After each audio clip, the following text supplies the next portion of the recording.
What does it mean to you when someone says be a man? I think today what it means is being emotionally intelligent, empathetic, being a leader, not just with your words, but also as by example. And then what about the phrase, your worth is in your wallet? Society says if you have no money, the world will be tough on people who don't have money. That's what society says, right? Yeah. So get your money up. That's why everybody says, get your money up, right? At what point does masculinity start to hurt? I don't know, maybe I might be wrong, but I think statistically speaking, I think men commit suicide higher than women, you know? And it's because we're suffering in silence. What does the healthy man, in your opinion, do? Now the healthy version, and to maintain that, is, I think, in all aspects of our life, whether it's mental, spiritually, physically, it's like exercise. Do you think you could be vulnerable and respected at the same time? To the right person, yes. Because sometimes you deal with people that take your vulnerability and will use that against you.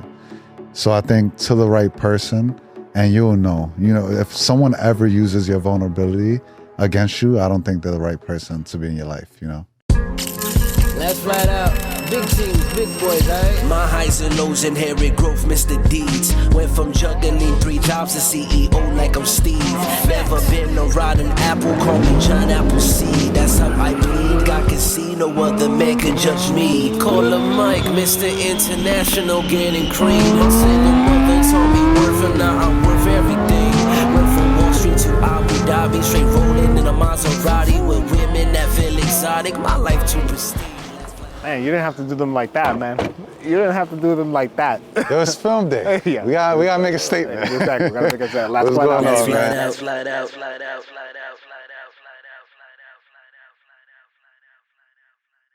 Welcome back to another New York City episode of the Last Flat Out Podcast. We're your hosts, Mike and Jay. Hit that like button, hit that share button, and subscribe to the YouTube channel. And follow us across all of our social media channels where we can be found at Last Flat Out Podcast. I'm your host, Jay. You can find me at JLubrio26 across all of my social media channels. And you can follow Mike at If Mike Was Here. Welcome back to another episode, man. It feels good to be in the studio as always. This episode, we're going to talk about the modern man and its outdated perception of what a modern man is, from everything to, what is expected of us to perform, to provide, and sometimes suppress our emotions, So what does it mean to you when someone says be a man? I think that's a complicated question depending on when you ask me that, right? I think today what it means is being emotionally intelligent, empathetic, being a leader, not just with your words, but also as by example, and being someone who is not only willing to lead, but also willing to be led and being comfortable in that, and also accepting the fact that you can't always be in the leadership position, right? I think that's one of the outdated. I felt like you're telling us an updated version of now. Yeah. How was it then? What was it then? Growing up? Be a man. Don't cry. Men don't show emotions. You got to work hard, bring the bacon home. You just put your feet up as soon as you get home. You don't deal with the kids, right? That is, I think, what an outdated version of what a man means, which clearly doesn't work anymore. At least from my perspective, doesn't work. And yeah, you still got to be successful in your own right. I don't think that changes, right? Like success and being, at the top of your craft. I mean, that's ageless. I think you should want that, man or woman, depending on whatever it is that you want. But I think that's what the outdated expectations, at least for me, meant. What about for you? For myself, and once again, I want to set the tone. Like, this isn't a man bashing episode. We're not directing people on how they should be or what's correct. It's just our thoughts and opinions on just a topic of us just, growing in our careers, growing as individuals, growing through our, relationships and things like that. But, for me, being a man was, I guess, growing up was, like you said, holding in your emotions, being strong for everyone, not being able to say, what's hurting you. Like, you just got to deal with it and get over it, Okay. And let me ask you a question. we both grew up in single parent households, right? Yeah. Did you have your dad around? Was he an active? No, I didn't have my biological father around. Yeah, right. But I definitely had a father figure at some points. Okay. My stepdad, shout out to him. Yeah. And that's where those were your first examples of manliness and manhood and things like that. Yeah. Okay. Yeah. So, and I think throughout, I guess, the different men that were in my life, they're good and bad things that I took with it, but yeah, it's so as far as that, and even, my mother, she had to raise her sons as, she had to be the mother and the father at times, and raise us tougher than she did with my sister, So, yeah, to me, that looks like, providing. That looks like, doing all the tough things around the house and all that, being that protector, that provider. And then I think today, what that's evolved to is, still being that protector, that provider, but then also, we're human and we have feelings as well. And I think being able to channel that energy in the right way, because I think a lot of times as men, we hold a lot of pain in, and that could come out in different ways and different vices, whether it's, through substance abuse, through addictions like gambling or sex addictions, that can come out in those ways. Or being abusive towards other people. Yeah. Right? Because of how much you don't like yourself. Yeah. Right? Because you've had to hold all these emotions in and you weren't able to be vulnerable. Like, I wasn't growing up, I don't feel like I was given the space to be able to balance my ambitions and trying to progress my career personally and professionally and being vulnerable and discussing how hard it was. It was like always, you got to suck it up. Life is tough. Life is hard, but your family and the people that you love should be a safety net for which you can be vulnerable with. And I think now we're in a modern era where there's a clash between the older generation, the newer generation, where we're allowed to express, hey, I didn't like that you did that.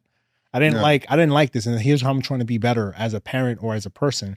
And they don't really want to hear that, especially the older guys, because they lack that emotional intelligence that I think everybody should have nowadays. And we're all getting better. I'm not saying I'm the most emotionally intelligent person in all situations. I do have my faults. I do have my downfalls. But I think that when I tell my child, be a man, it's really translation just be a good human. Right? Like in today's society, in today's time, because you're gonna, I just don't want to singularly, like, men and women can effectively almost do the same thing. Yeah. It should be that way, right? It should be a counterbalance between, whether a man, whether if you're still into traditional gender roles, that's you. And if you and your partner and your spouse, whoever decide to go down that route, then no one should tell you that's the wrong way to go. Yeah, that's what works for you. That's what works for you. I think today, for me, I think you're able to intermingle sort of the roles a little bit. That's just me personally. Yeah. And then what about the phrase, your worth is in your wallet? Like, what do I think about it? Yeah, what do you think about it? Does that hold true? I mean, that kind of holds true still today. I mean, like, look, like if we're gonna be honest, we can have our own individual thoughts, and then you can go by what's practically happening in the world. When you go to places like Maldives, Cannes, Monaco, South Africa, London, you get respected based upon your wallet in certain societies, right? In certain places that you want to go to. Whether you're the man or the woman, you got the bread, you got the bread. You feel me? Yeah. You want to be the guy with the guns or the butter? Right? You know what I mean? So I always wanted butter in my pockets because I wanted to stay greased. But at the end of the day, like, I think that still holds weight practically, right? Like, you want to be successful. Your door. Now, money does open doors, not all doors. And wait, granted, the destinations that you're saying, these are destinations people dream of. And you're just going because you were just going for a 3-day week. No, I know. Feel me? Like, so, like, can we break it down to what about just the everyday hard worker, that's society, under 6 figs or things like that. I mean, like, society. Or the teacher that's making an honest living and doing great work, by the way. I think teachers should be getting paid more. If you're a teacher making $60,000 a year or something like that. Again, you want my thoughts, or you want what society is dictating? What are your thoughts and what you think my thoughts are that the hardworking everyday person, man or woman, whether they are a doctor, a nurse, or some sort of social worker, they should be getting paid and compensated more because they're doing a grand service for the world on a whole, the world population. Society says if you have no money, the world will be tough on people who don't have money. That's what society says, right? Yeah. So get your money up. That's what everybody says. Get your money up, right? So what I'm saying is not breaking news here, hopefully, to anybody, right? Like, this is not anything that's like controversial. But at the end of the day, like, it's very hard for you to do anything. This podcast, traveling, fulfilling any one of your practical dreams without cash and resources. You need to either be rich in cash or rich in people resources, people willing to invest in you. Yeah. If you have neither, you're screwed. Yeah. Right? So what do you think when they say your worth is in your wallet? I mean, I hope that's not where all my worth is. You know what I mean? I hope that's not solely what I'm looking at, or when someone wants to, invite me into their circle or invite me into their life, whether it's a relationship or things like that, they're not solely looking at what do you bring to the table financially. I understand it's a part of it. It's a part of that equation, but I hope it's not everything. But let's stop right there. When you are, I think that's becoming such a large topic. Just hearing other people's dating experiences, like money is inevitably a very big factor in every single calculation that you do in life. And people who say that money doesn't matter, either you have so much of it where it truly doesn't matter, or you have very little of it and it really doesn't matter, right? But if you're somewhere in between, money matters for everything and it touches every aspect of your life, right? Have you ever lived with anybody? No. No, you never lived with anybody? So, have you ever so you don't know the experience of, like, you guys are two income household, everything's going wild, and all of a sudden one person loses their job or bringing no money. Your lifestyle changes. How do you think that affects you mentally?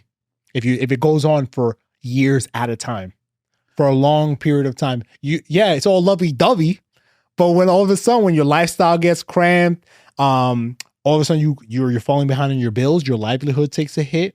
You could no longer maybe provide for your kids as much as you used to. Maybe you're not eating the same types of food. Think about all these repercussion effects that have nothing to do with money, but started because money was the root. Yeah. So for you to be like, money really doesn't matter in terms of other, no, it absolutely matters, right? Like, it absolutely matters, right? Yeah, like, you can't negate it. Is it the 100% of the calculation? Absolutely not. I would hope that you care about their personality, what they bring emotionally to the table, how much security that they bring. Do they understand you? Can they communicate? Are they able to resolve issues effectively? Those things matter. Yeah. But for me to be like, I want to be with somebody who doesn't have anything going for themselves. I don't care if they have everything else. If they're missing this, if they don't have anything going for themselves, now they don't have to be a super millionaire or make as much as how much I make, but they have to have something going for themselves. Yeah. Yeah. Right. I have to have a vision. And I want to believe this is the person that you want to spend the rest of your life with. If you're choosing them for marriage, now if you're just choosing them to be a jump off, it doesn't really matter what they do. But I think that when you're in a relationship where you're choosing to have a partner, you want to be inspired by that person. Yeah. And inspiration usually equates to dollars sometimes, right? Based upon what inspiration, let me rephrase that. Usually if they're inspired and ambitious, they're doing something that will eventually make them money. So we hear so many times, at least I hear, that men are intimidated by a woman that makes more than them. Do you like that, or do you not like that if a woman makes more than you? I've dated one person who made significantly more than I did when I was younger. But this is when I was younger. She never made me feel any type of way. Mm-hmm. It was just kind of awkward when it'd be like, damn, you taking me to a place clearly I can't afford. All right. So clearly you're going to pull out the checkbook. We know that she knows that. Everyone knows that. But it feels weird because you're focused on everyone else looking at you almost, right? Like, damn. Overall, I'm the busting here. Yeah, it's more society. But it was a group dinner? It was a group dinner. It's just like you get very self-conscious in person. Be like, damn, like maybe it could be my birthday. Who knows? I don't know. Maybe. But I just think that, like, I think because you put so much worth into what you can provide for people, that as a man, when you can no longer provide or can't provide in the way that you want to, it really messes with your self-esteem and your ego, right? And I just think that because it's been normalized. I'm not saying it's right. It's been normalized that, men pay on the first date, men do this, men do that, blah, blah, blah, whatever it may be, right? There's not that same sort of like, I guess, feeling. Although I do appreciate when I am sitting across from a woman, she's like, yo, like, I got you, babe. Like, this is on me. That's great. Yeah. Right. But I have a sister, and every time, and this is my only reference point, and I have a mother, and I have a stepmom, and I have women in my life, and I have men. Yeah. When I'm introducing a woman to any of my men in my life, they never ask me, what does she do? They always ask, is she nice? They ask me like as the fifth question. Okay. My sister, right? If she's introducing a guy, or like when or amongst my girl cousin, they always ask, so what does he do? All right, like, what does he do? Yeah. Like in terms of like, what do you mean? What does he do? Are you asking from like, and they're associating, he's a doctor, he got bread, like or whatever it is, right? But so like, I'm only saying this to kind of emphasize the point in that money really does matter, right? Like you can't hide away from it. But I just hate that it's become such a normalized topic in conversation, because it's a very uncomfortable conversation to have eventually with somebody. Yeah. What if you like somebody 3 months in and you find out they don't do nothing? Then what? I mean, they don't even get that far though. Right. But I mean, for me, I always ask, like when my boys, when they bring somebody new, I always ask them what they do, because the exterior, you can see, okay, she's a baddie, she looks good and all that. Like, so I'm not even, and I'm not going to comment on that. Your taste is your taste. I'm always asking, what does she do? Because then it's two-sided. It's, depending on what career, what industry she's in, that could tell a lot. Whether, she's a very creative person, she's a very thoughtful person. Whether if she's, if she's in the arts and all this, she's creative, she's grounded. That's an assumption I'll make. Or if she's a nurse or something, or a teacher, or, deals with kids, it's like, okay, she has that motherly figure or something like that. And the bonus, if she's a lawyer or a doctor, like, she got that. She look good, and she got that bread. Let me tell you something. As a lawyer who's in corporate America, who's in big corporate law firms, any baddie who's a lawyer, she's already snatched up since law school. She ain't making it to her career. They're already all snatched up, bro. They're gone. They're done. Guys know the investors. They're like, we're lock it down real early. You got some brains? Nah, they ain't like 10-year relationships, and they're off the market. Then you're dealing with scraps, and you don't want that. Yeah. But going back to what you asked me in terms of like a woman making more than me, that in today wouldn't bother me, because I would see it as an opportunity. Well, if she likes me, knowing everything's on the table, this is someone I can learn from.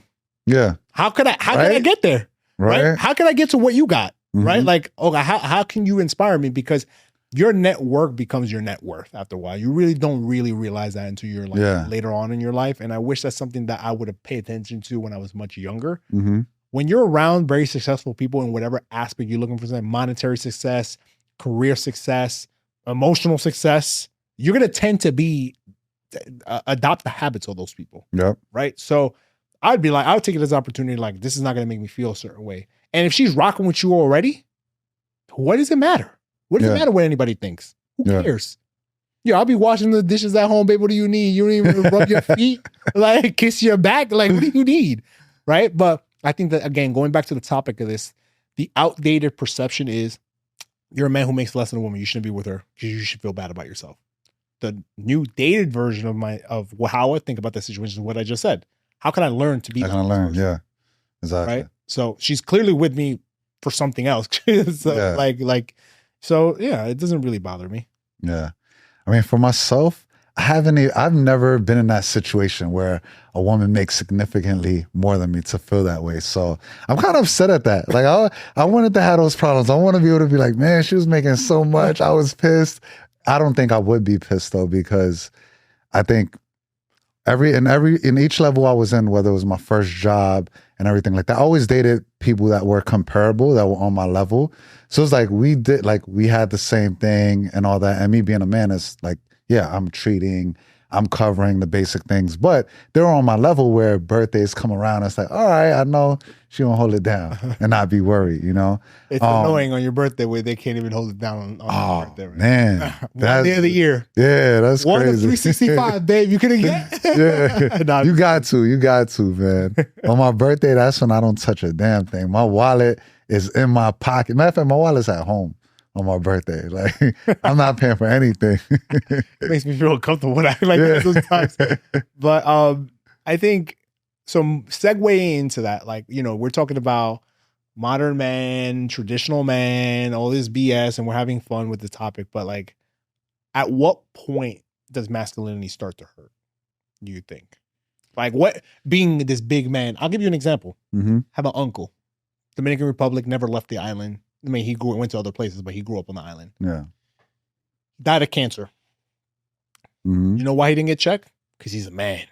He can go through any pain. Well, being a man cost him his life. Yeah. Right? I think that's, being a man cost him having to go to the doctor, Mm-hmm. checking what was wrong with him, whether he had to get something put up his anal rectum, right? Yeah. Whatever it may be, right? And check, hey, you're not doing well. You should get some help. But because he was a man, in the very traditional sense of toxic masculinity, it cost him his life. He left behind children. He left behind a widow. He left behind a business. So at what point does it hurt? Now, that's a very extreme example of how it hurts, right? But when do you think it starts hurting if you adopt this sort of toxic masculine image that once was traditional? I mean, the most dangerous thing is a man suffering in silence, you know? And we've talked about it in the health episode we did with Bionic.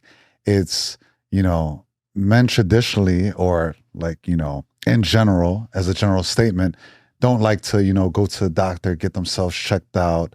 I think now it's becoming more popular even to like get a therapist and, you know, speak on your mental health and things like that. And I don't know, maybe I might be wrong, but I think statistically speaking, I think men commit suicide higher than women, you know? And it's because we're suffering in silence. And I think, you know, hopefully this conversation helps to, you know, further evolve that change, that saying, I guess, what a man is, you know, and it's to, hey, we are emotional. It is okay to get help. It is okay to check on yourself. And I think some of my friends in our group chat, we've started, you know, hey, let's talk about health. You know, we're approaching our late 30s, early 40s, and it's like, yo, let's do all the tests, man. Hey, bro, did you know about this? You know, you should get your checked out. Like, let's talk about it. And, you know, let's not keep it a secret. Yeah, suffering. I've definitely done my fair share of suffering in silence, for sure. And it was because I don't want to come up as weak. I don't want to come up as someone who looks like he breaks down. Well, if had I taken the break that I needed, I wouldn't have gotten to the point where I was treating people around me at the time so badly. Yeah. And it was really a reflection of how I felt about myself, lashing out on people, yelling at them. Bro, you see me now over the last year and a half. You're been more calm. I've been more calm, right? Like, I've been more calm. I've been more happy. Yeah. I've been more like, yo, whatever, let's not do this. Or I feel like you catch yourself more now. You're like, yo, all right, this ain't important enough to like have an argument. Yeah. I catch myself now. Yeah. I catch myself now. Well, one that has to do a lot with therapy, right? More consistent therapy. So thank God. Shout out to Sandy. And also, shout out to BetterHelp too. Thank you. Yeah. But like, I think it has a lot to do with, I am more willing to be like, I am not okay right now. Mm-hmm. This is not the time for me to have this conversation. I will back out from it. I even tell my boy Alex, me and him, like, yo, like, if you know me and Alex love an argument. There's an argument that, if there's an argument that loves, he seems super calm. Hell no. That dude likes to argue about anything. If he believes that the water that is in front of you is blue, he will argue. He will try to convince you that it's blue. Thing about me is I'm a Scorpio. I'm like, that shit is water, bro. That shit's clear. Like, but he's a Leo. Mm-hmm. So those are naturally going to be competing all the time. Yeah. But even with him, and I'll give you him as an example, I'm much better to be like, look, bro, like, this is not worth us talking about. Me and him love going back and forth about the Knicks and the Lakers. Me and him love, and sometimes it be getting heated, and I'm just like, this is not even worth it. This is stupid. We're talking about a team we don't own. Like, this is stupid. So I'm now much more cognizant about me stepping away from things and me expressing, hey, I don't like the way you said that to me. Here's why. As opposed to before, like, oh, eat that in the chin. I'm a man. I'll take that. We're just cracking jokes. Sometimes some of the jokes you be somebody cracks is hurtful. Like, damn, you shouldn't be saying that again to me. Because that triggers me in a way that I don't want to be triggered. And that may have bad effects. Imagine if you said something to me. Imagine you personally, Mike, said something to me I didn't like multiple times. And then I punch you in the face because I don't like it. Then that's going to be the end of this podcast, right? So instead of me like, yo, Mike, I really didn't like the way you said that. Let's just nip this in the butt. And let's like whatever. And I'm just giving an example. There's nothing you said that's offended me, but that's an example of a man just being expressive about it. Be like, yo, man, you violated right there. Let's not. I'm gonna let this one pass because you didn't know. Yeah. As opposed to before, you just had to be cool. Like when kids are cracking jokes at the lunch table, you're going for jugglers at that point, right? Like you may be hurting somebody's feelings for real. Yeah. So, yeah, man, I've suffered in silence in terms of like not being happy in certain situations I was in and not being expressing that.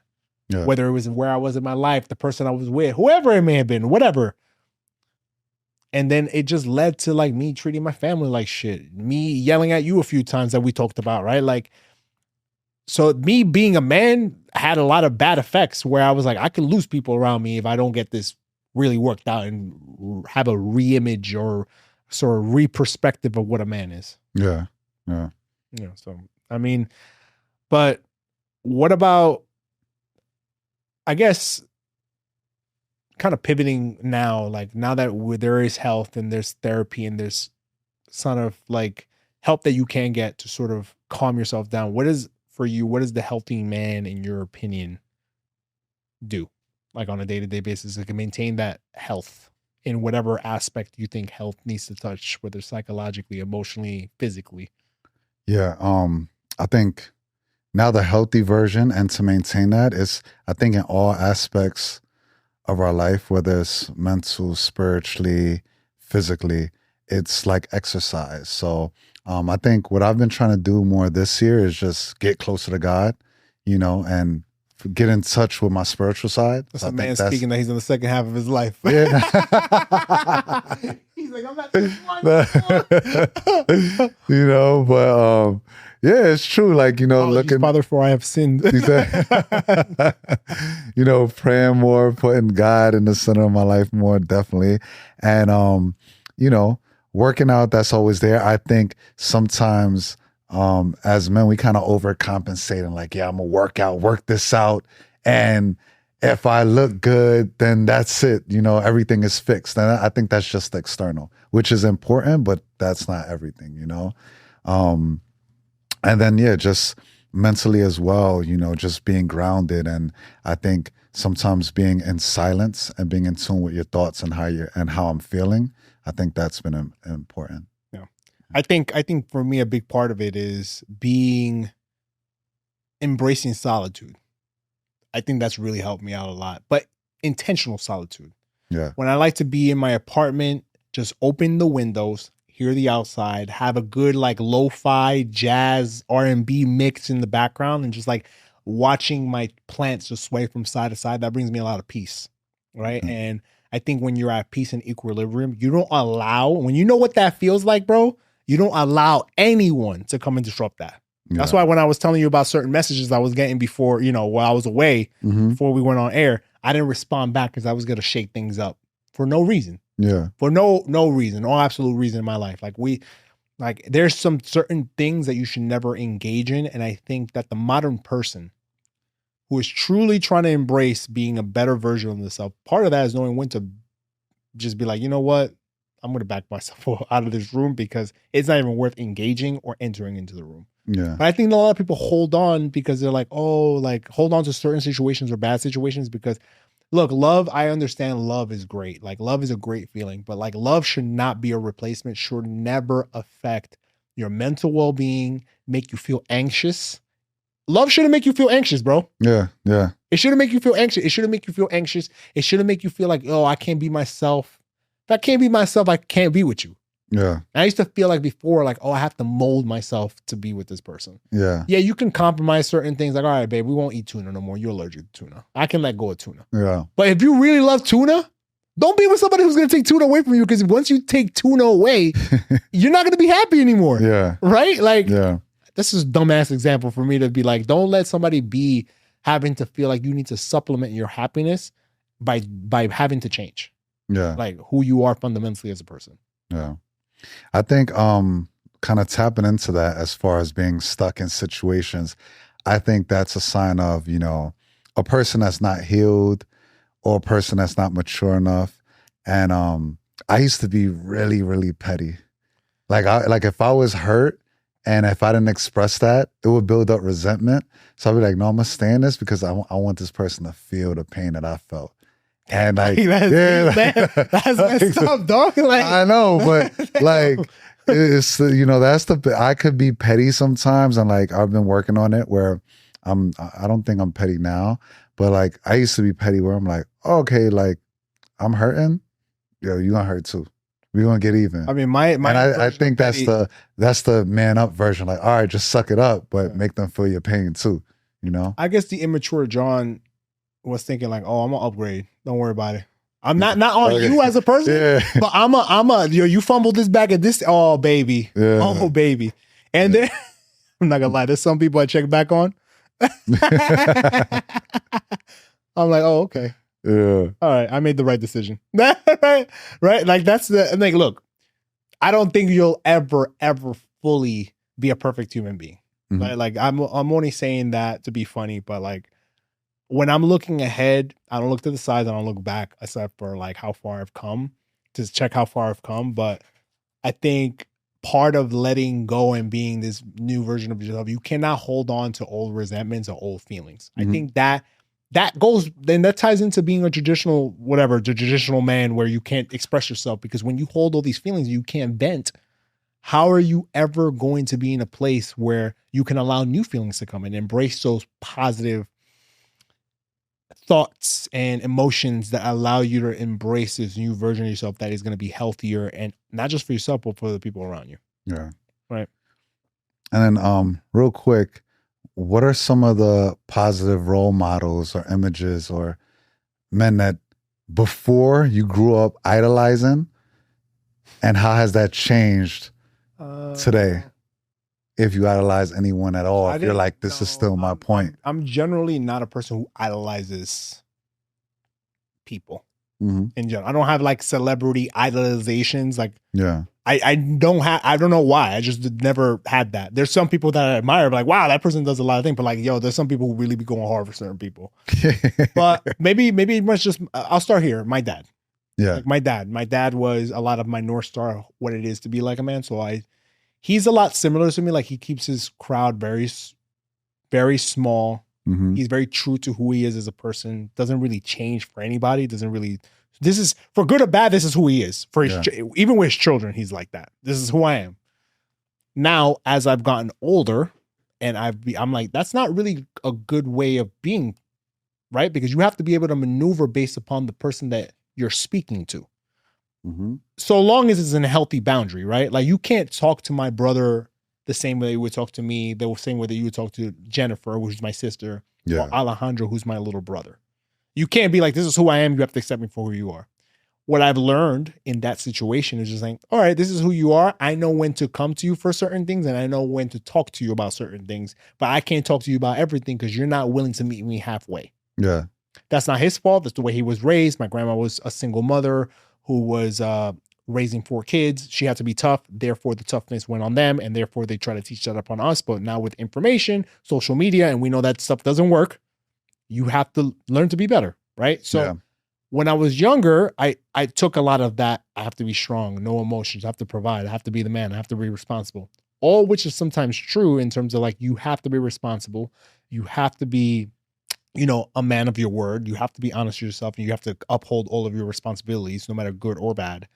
But you have to also be willing to compromise, be able to meet somebody halfway. Yeah. Or else that may detriment a lot of your relationships that you have in your life. Right. So that's something that I've learned. And that's like the closest examples that I had.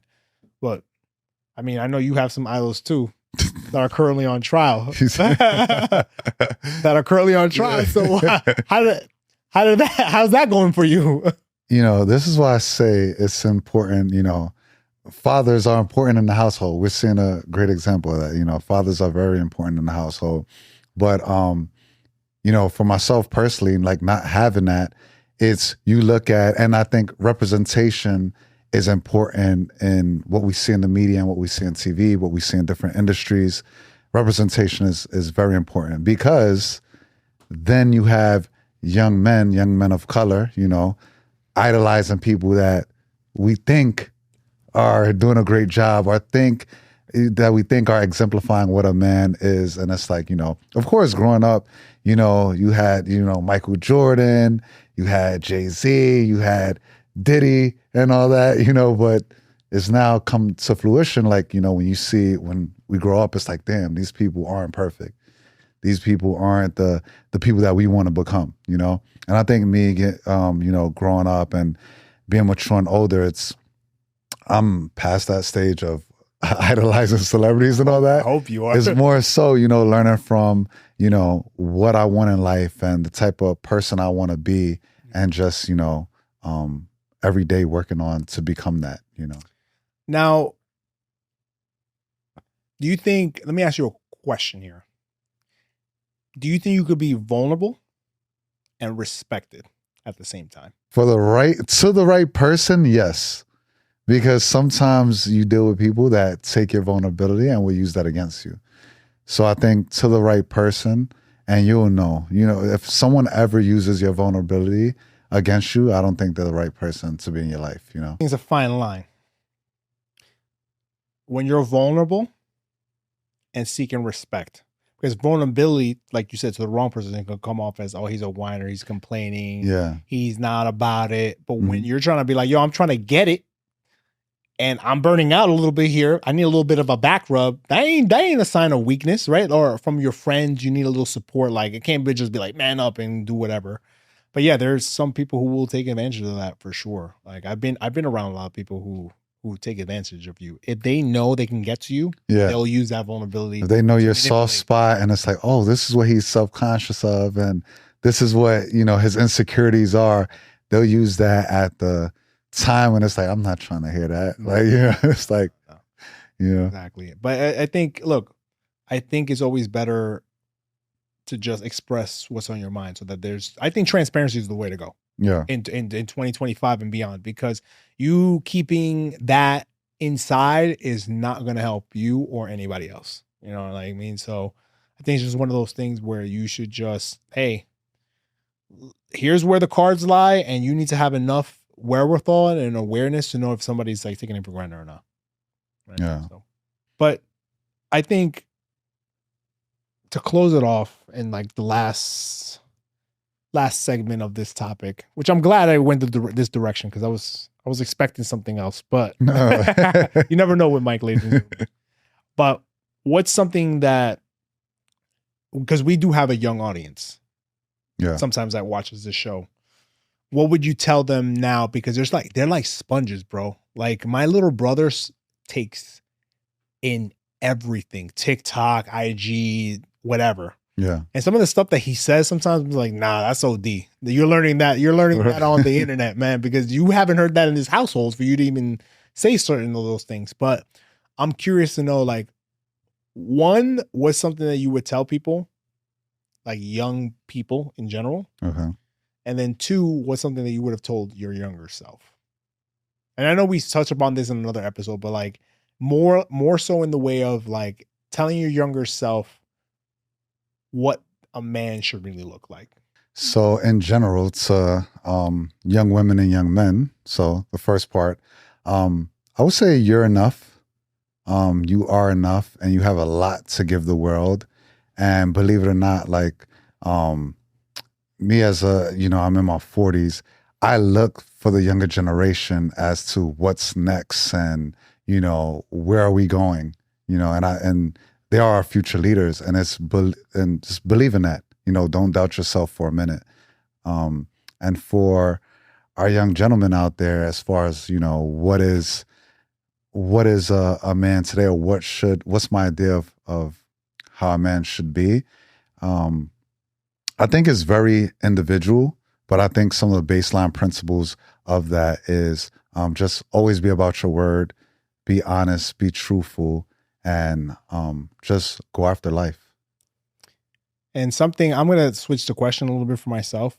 Not because I think you covered pretty much what I would tell my younger self and older. But what would I tell my older self? Like the 10-year older version of me. And I would hope that if I look back on this episode 10 years from now, I would think that you need to continually always be empathetic. You never know who's on the other side of any conversation that you're having and how your words may affect somebody, because words do have an effect on people. And I think that I have affected negatively people with my words before in the past, and I want to stop that. And that was a reflection of how I felt at the time. Yeah. Because I was hurt. I wanted those people to hurt too. I didn't actually think that, but that's pretty much what subconsciously I was trying to get at, right? Like, and for me to admit that all these years later and to be like, damn, like, there's so many things I could have fixed about myself back then. And yeah, I could have done this and I could have done that, but I can't live in the coulda, shoulda, woulda. I'm in the right now, and I know enough about myself to know, okay, these are the things that I don't like about myself. And these are things I'm constantly trying to change, which is difficult when you're trying to change a bad habit. People really underestimate that. People are like, oh, you can just change a bad habit. You've been like this for 20 plus years. You can't just do that over the course of a year or two. That requires constant, consistent, conscious thinking until it becomes an unconscious habit. So what I would tell myself is I hope that 10 years from now, you're much more empathetic.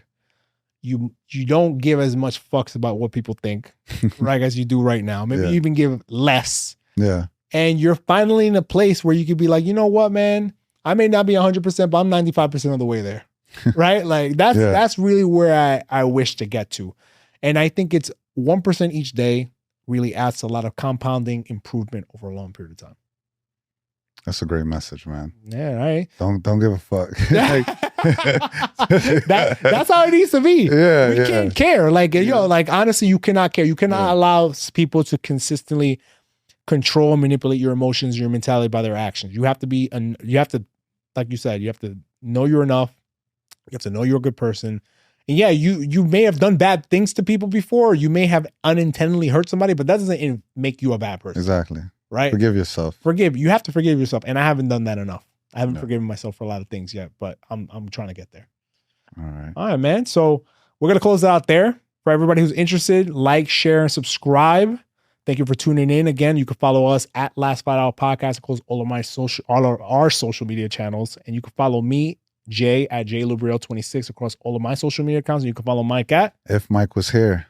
Same time, same place next week. Thanks everybody for watching once again. Right, peace. Big teams, big boys, eh? My highs and lows inherit growth, Mr. Deeds. Went from juggling 3 jobs to CEO like I'm Steve.